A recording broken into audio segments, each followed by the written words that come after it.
Welcome everybody to Write Better Together. I'm Jon Meyers. Hey, look everybody, it's Emily Brooks. Hello, Jon Meyers. Hi, what are we going to talk about today?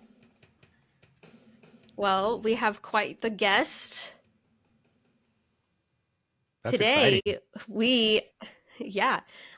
Today we got to interview Pinar Tarhan and talk about productivity and specifically alternative productivity tips. If anyone knows about that topic, productivity and time management, it's Pinar Tarhan. Yeah, she is amazing. We think you're going to love our conversation with her. First, we are going to read some call to action responses. And then when we get back from our interview, I'm going to try to stump Jon Meyers. And Yay. We're going to have something different. Something different called the final act. The final act, the new name. Goodbye, mystery bag. Because Emily killed Baggy. I'm so sorry. We had to replace it with the final act. Are you going to tell them what it is, or is it going to be a surprise? I'm going to surprise them at the end. Awesome. Oh, and something important that I should have mentioned earlier is that this episode is only going to be the first half of our interview. And then we'll get the second half of the interview in our next episode. Wow. How'd you get out of your bubble this week, Jon Meyers? So I'm going to use this section of this podcast to actually teach a lesson in storytelling as I tell you about how I got out of the bubble. Okay. So to answer your question, notes. I went to I'm sorry, I talked over you. What was that?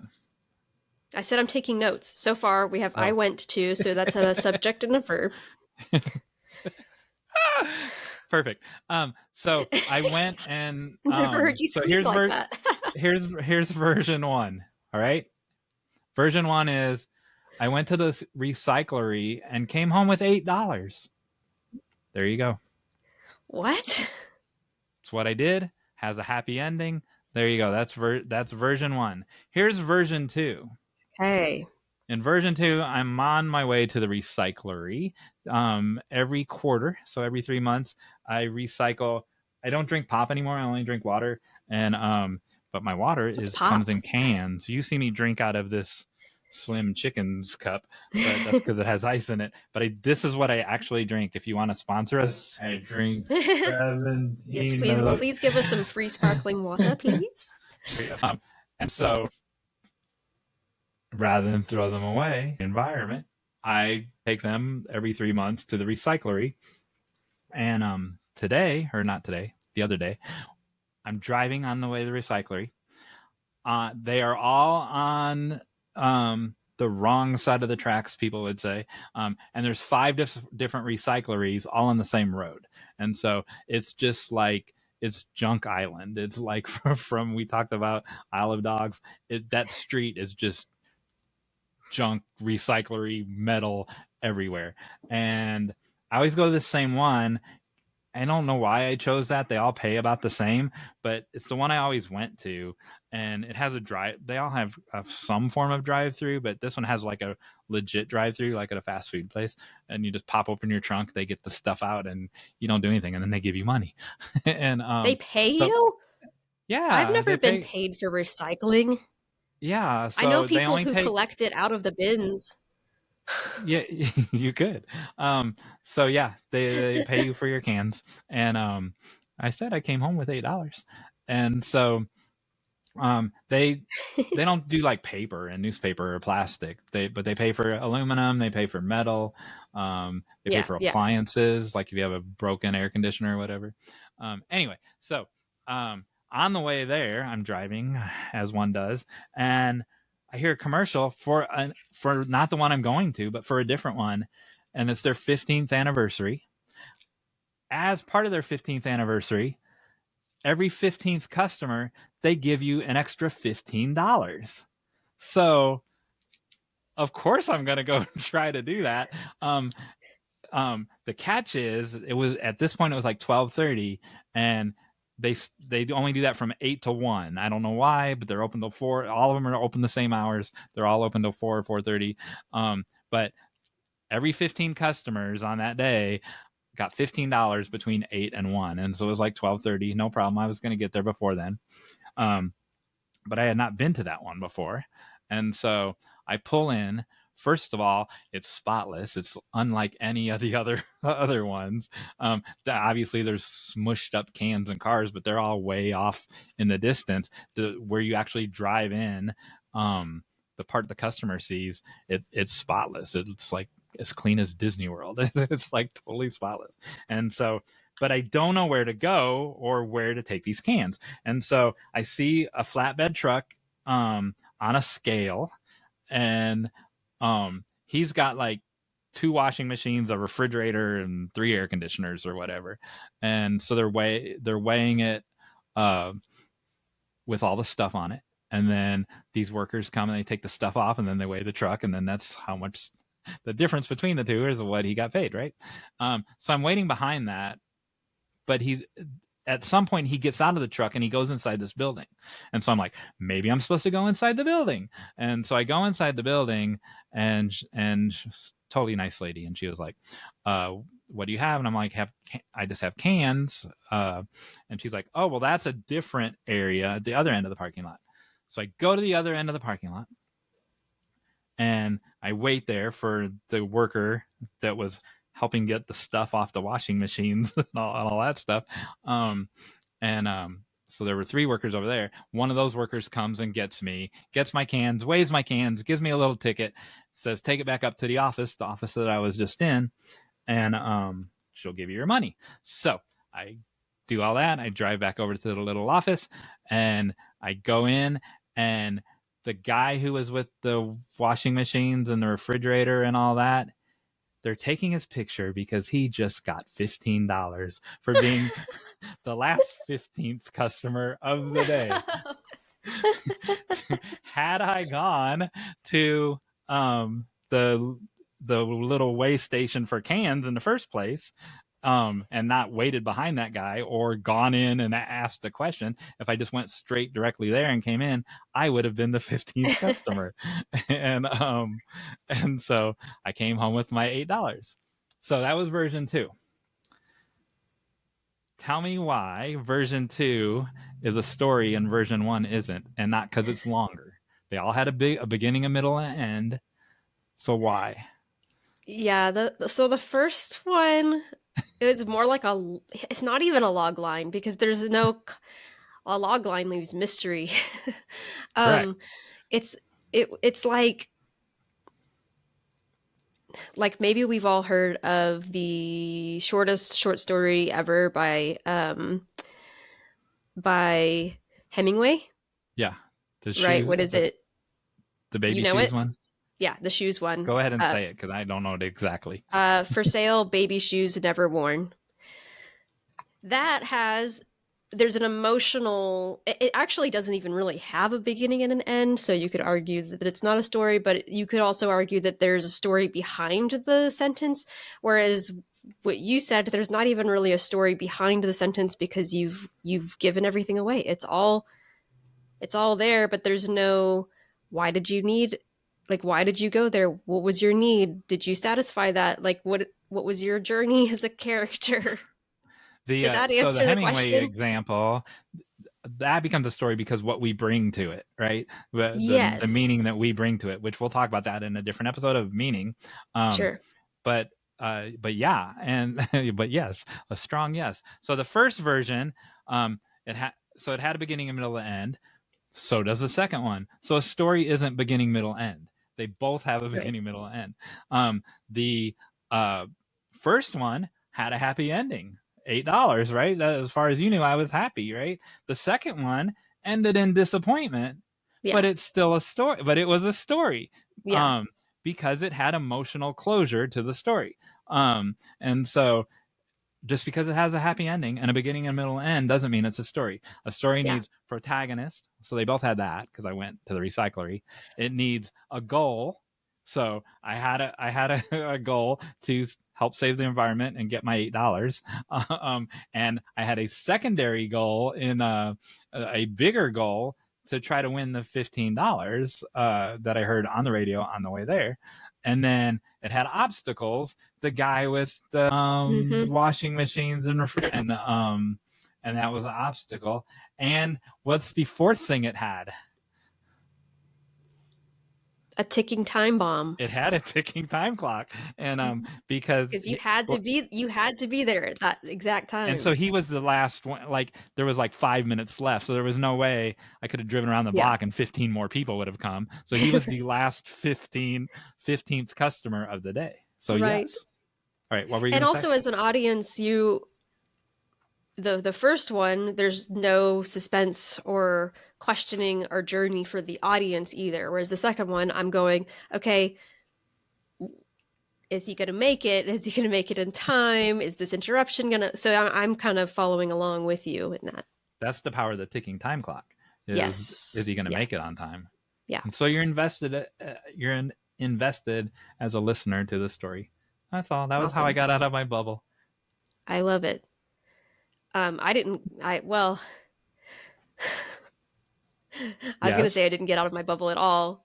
What I didn't tell you about my Indianapolis trip was that I got to visit my friend's church, cool. Which was really, really cool. It's always neat to me because I went to the same church for a long time. And so whenever I go to different ones, I learn something new about, oh, I've taken this for granted and never considered this. For instance, one of the things that they did differently was that the first 10 minutes of worship, everybody had their kids with them.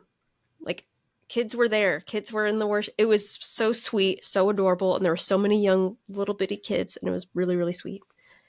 So I got to experience that new environment, new way of doing things. And then we got to have lunch afterwards, which is really nice. Did they have communion? They did, yeah. Which not everyone does every week. But I think the way that they did it made me think that they do it every week.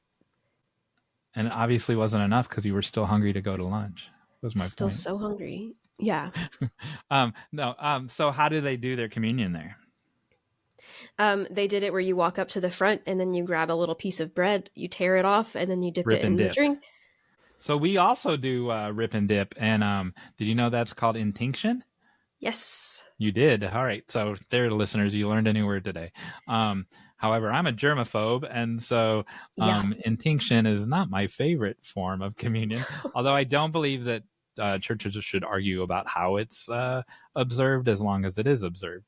So we have, for gluten-free people, we have off to the side gluten-free wafers that are sealed in little containers. Yep. And so that's perfect for a germaphobe, even though I'm not gluten-free. So there you go. Yeah. There you go. But it's neat seeing other ways of doing things. Like we just had Ash Wednesday.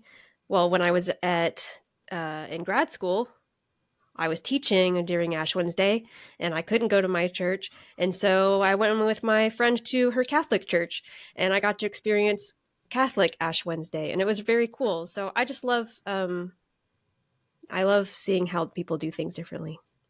Because they're all different. Yep. All right, what's next? All right, we have response to one of our calls to action. So in a previous episode, we told the story about how this is church day on this episode. We told the story about how a guy named Joseph, but one of the many Josephs in the Bible, but this guy is also in history books. Got his name as Barnabas. I'm not going to tell the whole story now, so you can go back and listen to that. And so we asked our listeners and our viewers, if your hometown named you for your most positive personality trait, Barnabas meant generous benefactor, what would your name be? We should do afterthoughts about that. We really should, yes. Shouldn't we? So stay tuned for that someday. So Alison Rayner in Tenby, Wales, flew all the way across the pond to answer this question for us. And here she is. No. She says, that's a hard one. I have a determined can-do attitude, and I'm usually good with follow-through. The closest I can find is that I'm dedicated to this, such as Matilda, mighty in battle. Mm. So watch out. Watch out for Alison because she's mighty in battle. Nice.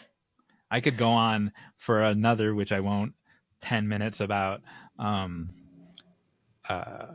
being armed for battle but not ready for war.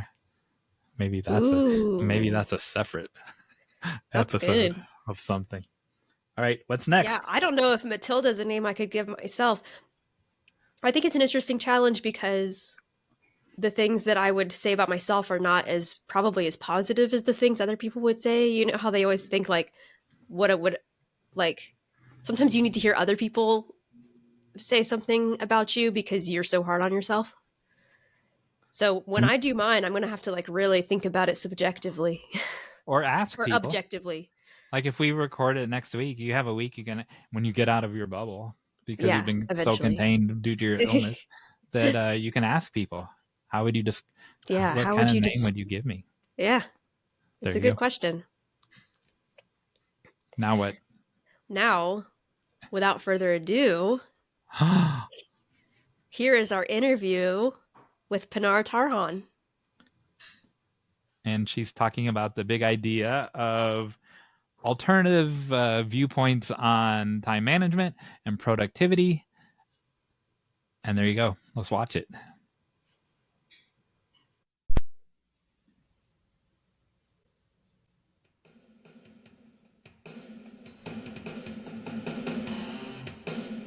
Welcome, everybody, to Write Better Together. I am Jon Meyers. Hey, look, everybody, it's Emily Brooks.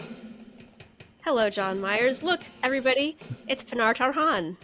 Oh, wow. Hello. Where'd she come from? What? Where are you, Pinar? Welcome.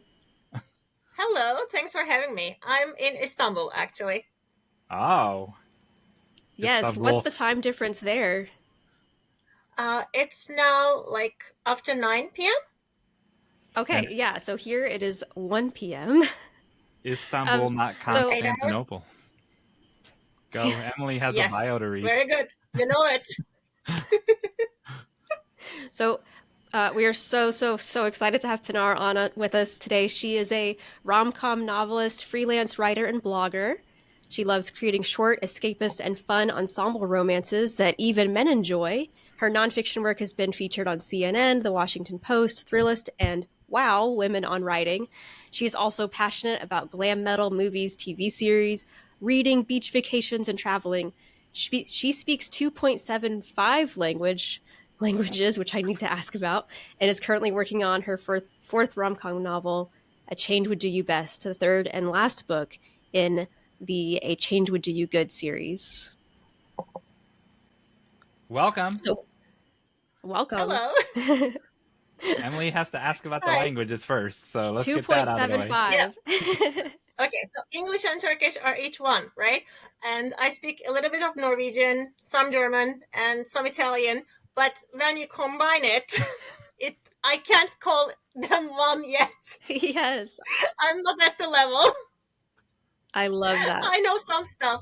Yeah, so I'm just calling them 2.75, and hopefully one day it will be 5 or 4. But I'm trying. Currently, I'm working more on Norwegian. Well, that's what I was gonna say. Which one are you working on now? So Norwegian. And is that your? But I've been working on Norwegian on and off since 2005. So let's not hold our breath. Is that your? I don't want to say your weakest one. Is that your least fluent one, or no? Actually, no. Right. Among those three, I think it's the best right now because I've been working on it. I have bought a course. There is this thing called Norwegian Society. So we come together like once a month, twice a month, and I actually talk in Norwegian to people. So Wow. even if it's a couple of minutes a month, it's progressing. And with Italian, when I hear, I remember, but I can't hold a conversation just yet. So here's what we're gonna do. Emily's gonna ask you a question. If I hold up a yellow card, you're gonna answer in Norwegian. If I hold up a Orange card, you're going to answer in Turkish. No, I'm not really. We're not Okay. really. Yeah, and also yellow and orange, they look so similar. I would self-sabotage immediately. On the camera, they looked exactly the same. I think it was a trick question. It was a Yeah, trick yeah, question. right? I'll hold up 2 fingers. All right. So seriously, I'm going to ask you a question, and I want you to answer it in Norwegian and then answer it in English. So the first I will try. question that I'm going to ask is, you're our time management / productivity expert. You have an official title now. Why? Like, why are you an expert in this area? In Norwegian. Yeah, my Norwegian is not well enough for that. Oh, well. But I can say that in Norwegian. So it's jeg kan ikke si det i norsk. På norsk, sorry. We wouldn't have known the det difference. på norsk. Right. We wouldn't have known the difference anyway. I can't say that in Norwegian. To say it with confidence. You could have just said anything and we would have believed you. Exactly. I will keep that in mind next time. All right. Right. Okay. So I love the topic. I read a lot. Like, I consume a lot of personal development books and blogs, but a lot of them are like not applicable. Like, there's a crowd that loves getting up at 5 a.m. and I don't identify with those people at all. Right. Like, I would kill you if you woke me up at 5 a.m. for any reason. Vacations don't count. Like, sometimes you have to survive for the flight, but that's it. Not to work, not to do anything else. So people just say, don't multitask or get an accountability buddy. And everybody assumes, like the writers assume, that everybody is the same. And we are not. So I just keep hoarding information, and I keep the ones that apply to me, and I discard the rest. And I think there are other people like me, who cannot wake up at 5 a.m. or, who don't regularly exercise 3 times a week in the name of, health. And I can't exercise 3 times a week. Like, I'm so bad at consistency. What? How many? Do you have more than one blog? I used to have 4, but for a long time, I've been only busy with the writing one. Even that's like 1 post a month right now. I hope to increase that, but I have been busy with, pitching editors, nonfiction article ideas, and working on the novels and learning book marketing and stuff like that. But for a while I had 4. And, if I actually can manage, I want to keep several blogs. Wow. That's a lot. For different audiences. Yeah. I love writing. I just can't keep up because, marketing and admin gets in the way, as you would know. Yes, that's what I hear. And now you guys are doing a podcast, which is really, really cool. So maybe you can also share some, bits of productivity wisdom with us. Like, how do you fit in the planning and the recording, editing and marketing? Yeah, it is. It's been a lot, especially the first, we're newer. So the first couple weeks have been, it's a lot. Yeah. So we're still working out that system, I think. And Emily's still, like all those things that you said, Emily's still, like, she still has her own, like, I have a blog too that I haven't looked at since July. And, but she still blogs all the time. She still sends out her own newsletter all the time, plus ours for this. And so yeah. Yeah, I have a newsletter too. Yeah. So there you go. That also eats a lot of time on its own, right? Who do you use? Which company do you go with? Yes. How do you engage? So Planning that the leads content. to Absolutely. What do you want to ask her about time, Emily? I just want to hear all of it, everything that you have to say about it. Do you have we're specifically talking about writers. What's some of that advice that you feel like can or cannot, like maybe applies to some writers, but not to others, that you are usually cautious of sharing, right? Or maybe that you love to share, but you give caution about? Oh, right. Okay. So I have like 2 at least. So one of them is, how people tell you, do not multitask. And I'm like, do multitask if you want to. Especially if you have ADHD or if you have trouble focusing or, if you're like stuck, if you are suffering from writer's block. you can multitask. Multitasking doesn't necessarily mean you are literally looking at 3 things at the same time. But for me, it's having 100 tabs open at the same time. And sometimes I will flock to certain tabs and sometimes I will flock to others. But keeping them open, it's like inside my mind. So it's better when I have like 100 tabs open. I can't usually just work with only a Word document and call it a day. It doesn't work for me that way. That's a great analogy. So if you multitask and if you feel like you can work that way, do it.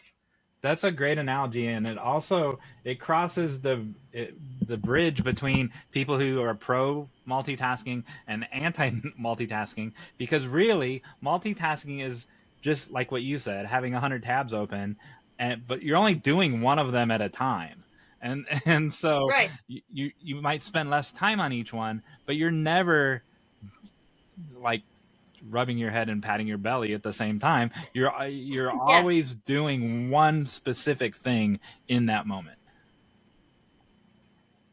Exactly. Yeah. But it can be for 15 minutes, right? Then there's the thing, like, do it for 25 minutes, stop for 5 minutes or 10 minutes.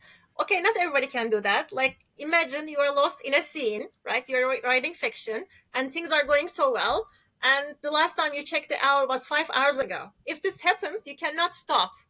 If you stop after 25 minutes, it will be gone. So sometimes you just have to keep writing and then make up for the breaks later, right? I think there aren't that many hard and fast rules. That's what I'm trying to get at. Mm-hmm. It works better if you know how your mind works, you know how your creativity works, and how your body works. Usually when you need to rest, your body will tell you. Mm. You know, your eyes will start to drag, you will start to feel horrible, you know, you feel like you need to eat something, your body will tell you. Yeah, that's one thing for me. Before we hopped on, we were talking about why we all have glasses. My eyes definitely tell me when it's time to stop, and sometimes I don't listen. But I can't write, like, if somebody says like you need to write such like 3 hours a day or something, like my eyes wouldn't be able to take that sometimes. So or my mental capacity, because sometimes you hit a moment and it's like, yeah, I'm done. Like, I'm just done. I can't do any more right now. And so it's gonna be different for each person, but it also might be different for each day, like the time of year. Project. And that's why the tabs are open too. If you're writing and after a scene or during a scene you're blocked and you want to look up something, so do not use it as a reason to procrastinate, right? But use it to keep yourself focused. You can do that. And it doesn't get things, be boring. Yeah. That's another thing. Do you teach, Pinar, at all? I teach English. So I had a students. He really wasn't a mentor. I had a peer, I guess I'll say, but he taught me something that's in line with what you just said and what Emily just said, that we treat different, and Emily teaches as well. We realize that students are different every day, right? So someone will have an off day or they'll have a super on fire day. Definitely. But in the classes that Emily and I have taught in the past, there's been 55-minute classes or 80-minute classes. How long are the classes you teach now, Emily?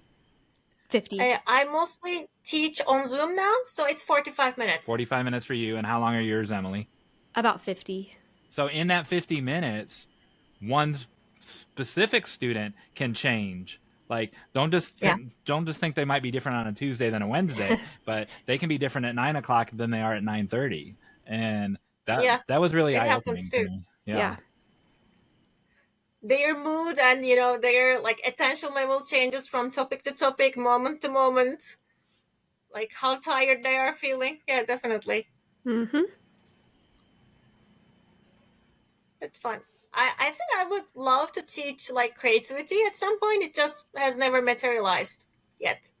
But yeah, I love all things writing. Yeah, I feel that too. I've always taught composition and literature, and I had the opportunity one semester to teach poetry, and it was great. Oh, so cool. And my students are about to go through a poetry unit, and so I'm going to like teach them how to, like, they're going to write poems. Because I'm with you. Like, that's something that I would love to be able to do more of. And you're going to blow their minds with the use of white space on a poem. What I like to do, I don't know if you do it with your students, but when they get stuck or they get really frustrated with a point, I take examples from other languages, and that makes English look very, very sober. You know, the joke is English is drunk, it should go home. But when you take examples from German and French or other languages, they're like, English is not so bad. Sometimes I even take them from Turkish, so that, okay, you know, get off your high horse. Your language isn't that logical either. So that gets them back on track, and it makes them laugh. So how old are your students, Pinar? they are all adults. So I'm certified to teach adults, and now most of them come from the same company. So they're like from 25 to 35. Oh yeah. I tried teaching a kid once, didn't go so well. Because it's not even just me, because I was freelancing through this company, and they're also used to adults, and someone brought their kid, and like, okay, teach this girl for 2 hours. And I'm like, I can't make her sit down for 5 minutes. What are you talking about? Like, I don't even have siblings. So I don't have a kid. I don't really have friends who have, you know, kids who go to primary school. So zero experience, and yeah, it was eye-opening. I'm like, okay, so I'm grateful that, you know, my expertise is in adults. Adults can sit down, at least. Yeah. That's very hilarious. different. Very different. Yeah. What do you? So they're all from the same corporation. What have they taught you? What have your students taught you? What have my students taught Yeah. me? Oh, well, they actually taught me that sometimes there can be a company that is not toxic at all. Like, they all like each other. We often talk about each other during the lessons. So I teach one-on-one, but they know each other. They work together. Once we all hang out, like during dinner, and it is so cool. I know their boss, and I know I'm kind of friends with their boss's wife. So that's why I have the whole company. It's a small company. And yeah, they taught me that, you know, not all people who work in an office are miserable. That's the main lesson. There you I go. love that. There are good company cultures. It's not just fiction. Yes. That's a good thing to know. Yeah. All right. What was your second tip? You said you had two time management tips. What was the second one? The other one is, not everybody needs an accountability buddy. And accountability doesn't work like as a miracle cure for everyone. So here's the thing. You know, I love, there's this author, Gretchen Rubin. She has this best-selling book called, okay, she has several best-selling books, but I have one. It's Better Than Before, right? It's a book on habits. I can show the book. Can I show the book? I have the book. Yeah. We do that all the time. Okay. Yes, you can show the book. Right? I know. So this is Better Than Before, right? It's my ultimate, you know, favorite book on habits, because she basically groups people into 4 different personality types. And these people react differently. So, for example, there's a group, when they make a promise to other people, they are really good at keeping them, but they are not necessarily good at keeping the promises themselves, right? So these people do great with accountability buddies, for example. Then there's a group who are good at both, so they can work with or without an accountability buddy. There's a group who questions everything, like they are why. They have to really agree with the reason. And there's another group. This group just objects to everything by principle. And I am kind of like the last two. I'm a combination of the last two. So if I want to do something, you want me to do something, I have to at least have one, you know, good reason why. And by nature, I'm going to be objecting to a lot of stuff. So if we agree that I'm going to call you at, I don't know, 7 p.m. every day, and we each will have written, let's say, 1,000 words. I'm not going to want to call you just because we have agreed on this. The consistency of it alone will put a lot of pressure, and I'm not going to want to do that, because some days I will want to write 100 words. Some days I'm going to write 5,000. So we're lucky you even showed up today. Is that what you're trying to tell us? Oh no, I'm really no, but I like you, and I like the podcast, and it's about writing, so I was really excited. Plus, it is. I had several whys. We've established it is the end of your day as well. So. Oh yeah, it's a very nice way to end it. Yes, that is interesting because, like, I'm in a writing group, and I know that there's a deadline coming up. And sometimes that deadline is inspiring. Like, it actually makes me more productive because I'm like, oh, I need to do this. Other times I'm so busy that I'm going, oh no. And it becomes almost a source of dread. And then when I sit at the computer, I'm not thinking about what I'm supposed to be writing. I'm just thinking that I have to get something in, and it may not be the best thing, but yeah, it's kind of like what we just said. It depends. And for me, like, I'm writing this for me, right? So if I don't write those words, the negative effect is on me. And if I write them, it benefits me. So I don't really see why anything external is going to make me write better or write more, in a way. But that's me, right? Lots of people can benefit from this, but I think it's weird to give this as this great piece of advice that can benefit everyone. No piece of advice can benefit everyone, apart from sleep enough, eat well. Those, yeah, sure, universal, scientific, do that. Yes. But other than that, most things are very dependent on the individual. Well, that's like we talked recently too about intrinsic versus extrinsic motivation. And like what you were saying, like your motivation comes from yourself. And so adding all of those external like pressures, if that's not making it intrinsically, like if that's not adding to the intrinsic value, then it's not really making you more motivated than you already are. Right? But sometimes I'm like, okay, so ask me at the end of the day. I talked to a writer friend if I have sent these pitches, and she asks me, and I want to tell something to her, but sometimes I do more, sometimes I do less. It's usually never the same amount that I promised. But it's still something, it gives a start. Okay, we're back. We're back. That was such a good conversation. It was. She has a lot to say. So much so, she'll be back in a future episode. Yes. Might be the next one. We might skip a week and then do her again. And honestly, it could have been 10 episodes. Like, I would have loved to hear more. Oh, a whole series. The whole series. And let's have Bob back. And let's just keep having the same guests. All right. What's next? Hey, Jon Meyers. Yes. Do you know anything about Wales? Wales, where she's from, where Alison Rayner's from? No, that's where I was getting ready to spell it. WHAL, yes. Let's see. I know that, keeping with the theme of this episode, I know Jonah was swallowed by a whale. Oh, there we go.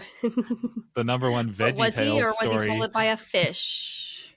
Oh, a big fish, true. A big fish. According to VeggieTales, it's a whale, isn't it? According to VeggieTales, it's a whale. So that's the conclusive evidence that we need.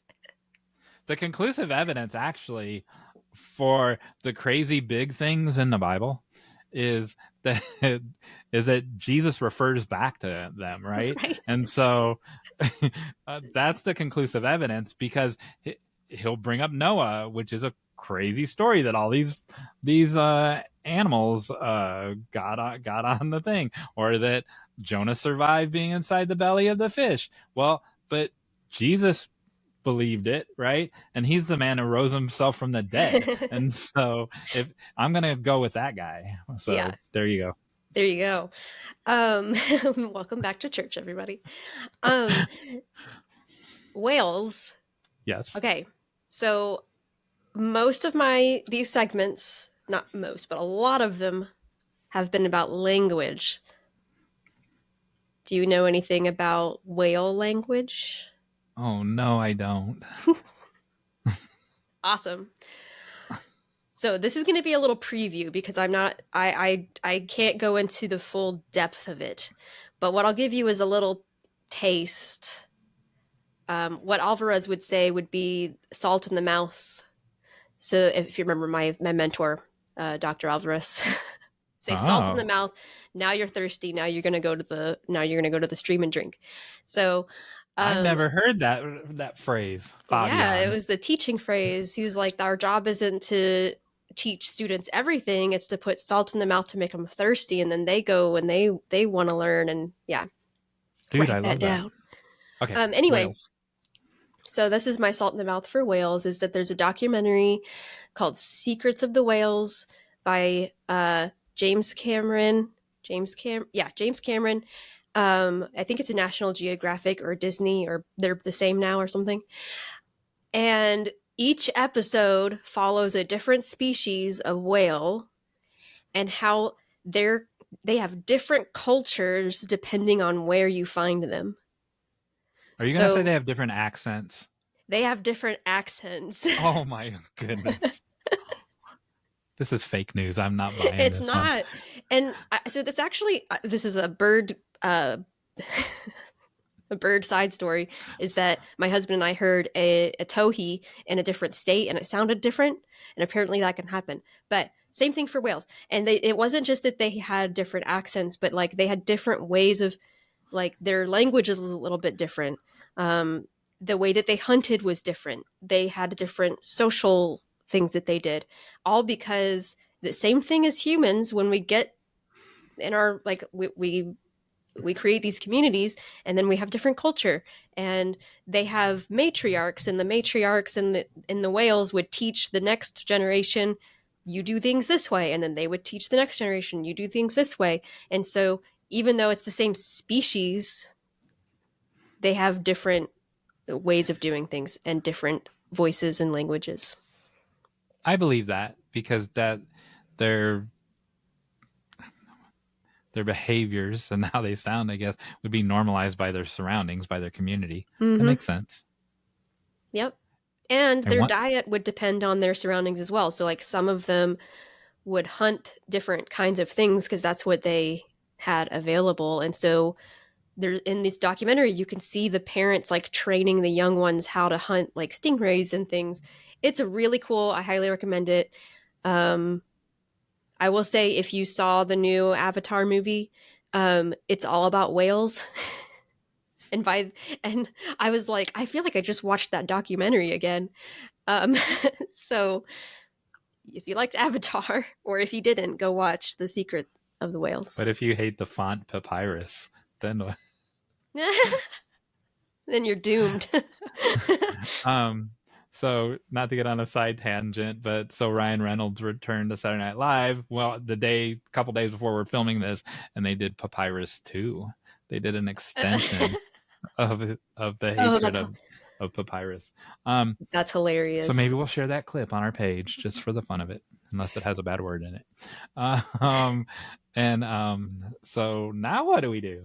So speaking of our page, you can go to our Facebook page and respond to Pinar's call to action, as well as subscribe. If you go to our YouTube channel, subscribe to our YouTube channel, subscribe to your podcast listener, write us an interview, or not an interview, don't do that.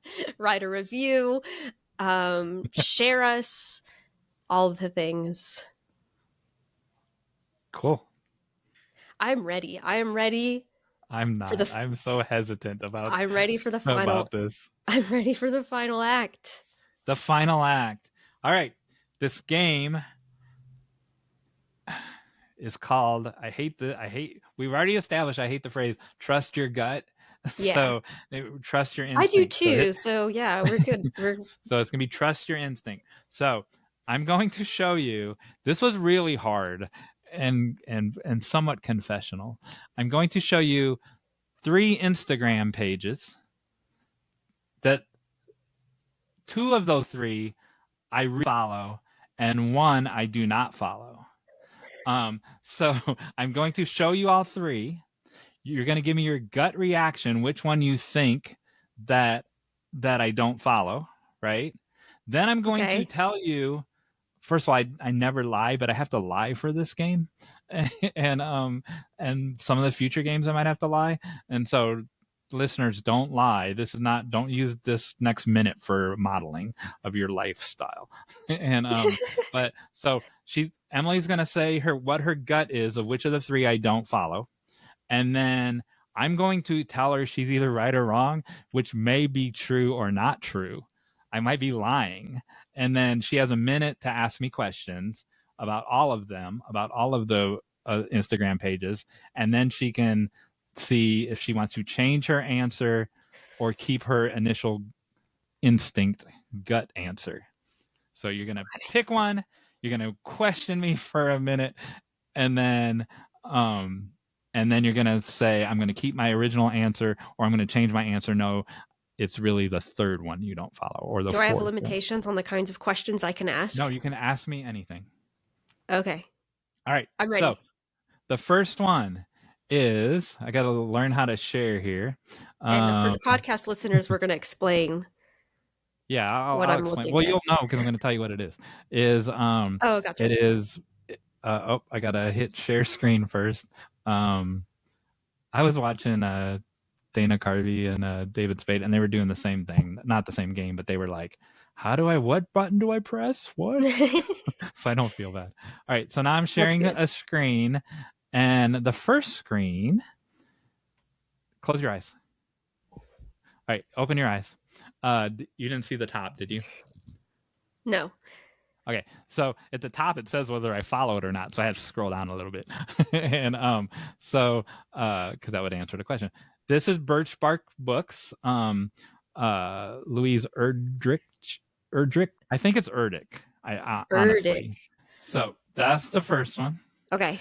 The second one is Bookmark Bookstore in Ludington, Michigan. You can open your eyes now. Can you see that?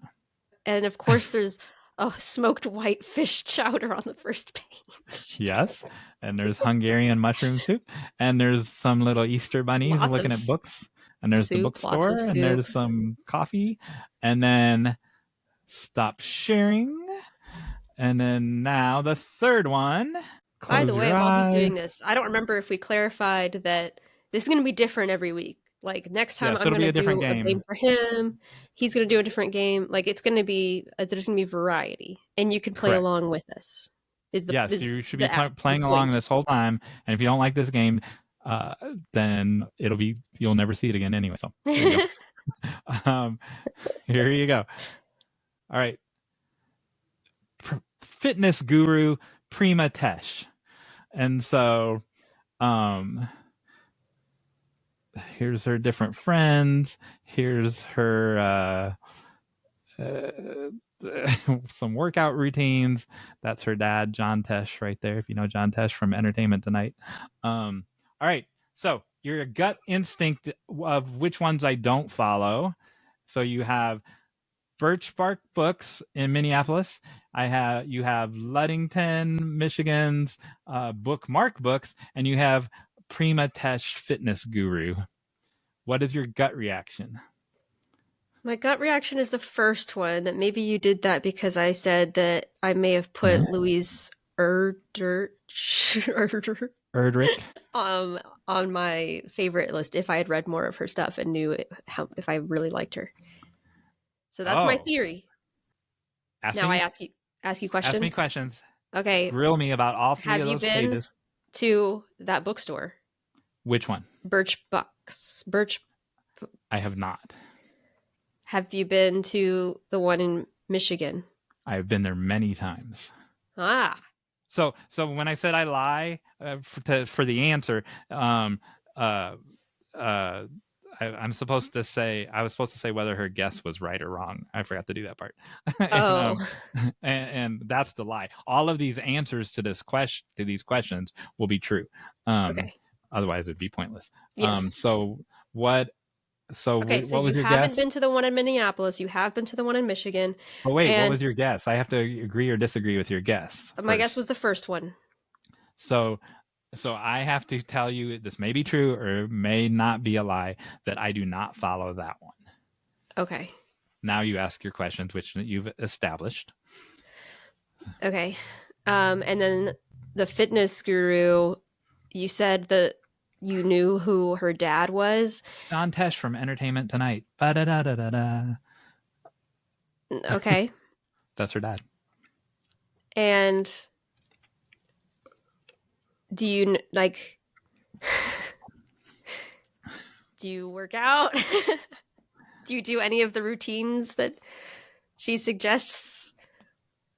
So it used to be $11.99 a month to join her workout thing. During the pandemic, she made it free and it was on YouTube. Oh, gotcha. And then last November, it just disappeared. So now I don't see that it's a pay version or a free version. And Yeah, you definitely follow that one. and it's also do you know who Gib Gerard is?